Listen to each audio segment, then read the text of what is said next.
Hello,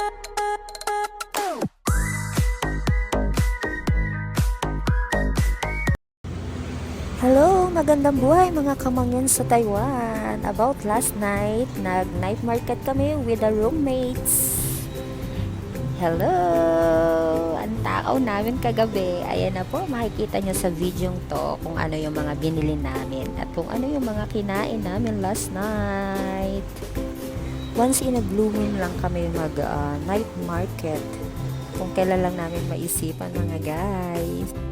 At ayan na, ang super yummy fried chicken.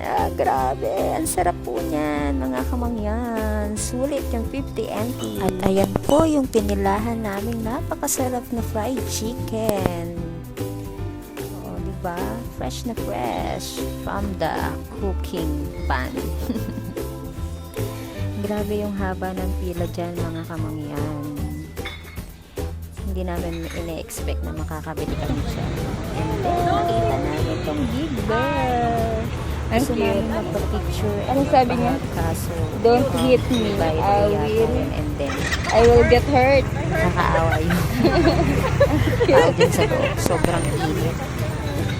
Kaya yan, nag-picture lang kami dyan. Then, after bumili namin ng chicken, bumili naman kami ng calamares na napaka-yummy dito sa night market with onion and super yummy garlic and chili flavor. So, yan po. Medyo pricey na ngayon dito yung calamares. Dati 120 NT lang. Ngayon nasa 170 NT na. Grabe yung price. Upgrading na din. And then after that, bumili po kami ng juice with ice cream toppings. Yan po, mamimili kayo dyan. Mura lang yan. As 35 NT lang. Refreshing food. And after that, bumili po kami ng sizzling beef with pasta and egg. O diba? Ang init. Hindi yan. Diba upis ng mga kasama ko yan, mga roommate ko. Then, naglakad kami. After namin kumain, nagpa-plan na po kami umuwi. Pero nagtingin-tingin pa din kami dyan kung anong pwedeng makain pa.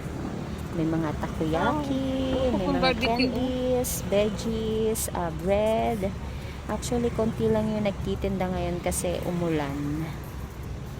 Kaya hindi kami masyadong nakaaga dyan ng punta. Eto, dito yun.